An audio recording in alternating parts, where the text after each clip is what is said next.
দেশের বিভিন্ন স্থানে জ্বালানি তেলের সংকট যেন কাটছেই না। পাম্পগুলোর সামনে গ্রাহকদের দীর্ঘ লাইন। পরিস্থিতি নিয়ন্ত্রণে সিরাজগঞ্জ পঞ্চগড়ে ফুয়েল কার্ডের মাধ্যমে চলছে পেট্রোল ও অকটেন বিক্রি।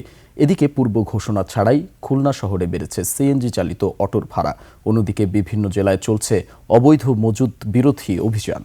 প্রতিনিধিদের তথ্য ও ভিডিওতে জানাচ্ছেন Upama Roy. Lily ultrasoft serum gel, যা গভীর থেকে স্কিনে দেয় 3 গুণ সিরাম হাইড্রেশন। সিরাম জেল হাইড্রেশনে ব্রাইট থাকো সব সিজনে।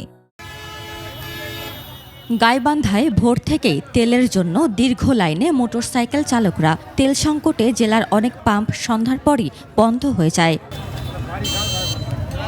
একই চিত্র কিশোরগঞ্জের ফিলিং স্টেশনগুলোতে। প্রখর রোদে মোটরসাইকেল নিয়ে ঘন্টার পর ঘন্টা দাঁড়িয়ে থাকছেন চালকরা। অপেক্ষার এই লাইন ফিলিং স্টেশন এলাকা ছাড়িয়ে চলে গেছে ব্যস্ত সড়কের বহুদূর পর্যন্ত। পঞ্চগড় ও সিরাজগঞ্জে ফুয়েল কার্ডের মাধ্যমে চলছে পেট্রোল ও অকটেন বিক্রি।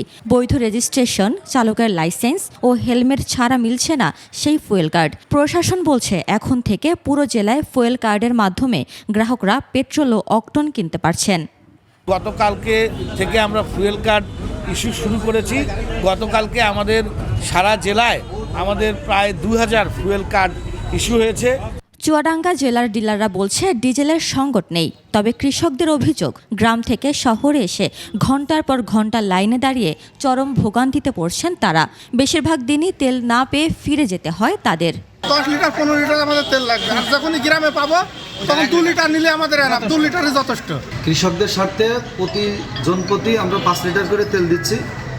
এছাড়াও নিজ নিজ উপসহকারী কৃষি অফিসাররা তাদের চাহিদা পূরণ করার পরে যে প্রত্যয়ন দিচ্ছে, সে প্রত্যয়নে কারো 10 লিটার, কারো 20 লিটার, কারো 30 লিটার, কারো 40 লিটার পর্যন্ত আমরা দিচ্ছি। এদিকে খুলনায় পূর্ব কোনো নোটিশ বা ঘোষণা ছাড়াই শহরে সিএনজি অটোর ভাড়া বাড়িয়ে দিয়েছেন মালিকরা। হঠাৎ এই সিদ্ধান্তে বেকায়দায় পড়েছেন লক্ষাধিক বাসিন্দার এই শহরের সাধারণ যাত্রীরা। এখন যাবো হচ্ছে শিরোমণি, আগেও তো 30 টাকা ছিল, এখন বোধহয় 35 টাকা নিবে। কিন্তু গ্যাসের দাম তো বাড়ছে 18 টাকা বোধহয় সামথিং। ফুলতলা থেকে ডাকবাংলা 55 টাকা নিত, এখন 60 টাকা নিতে। অন্যদিকে মৌলভীবাজার ও রাজশাহীতে অবৈধভাবে তেল মজুদ এবং তেল বিক্রির অনিয়মের অভিযোগে 2 লাখ টাকা জরিমানা করেছে ভ্রাম্যমাণ আদালত। উপমা রায়, ডেস্ক রিপোর্ট, 21 টেলিভিশন।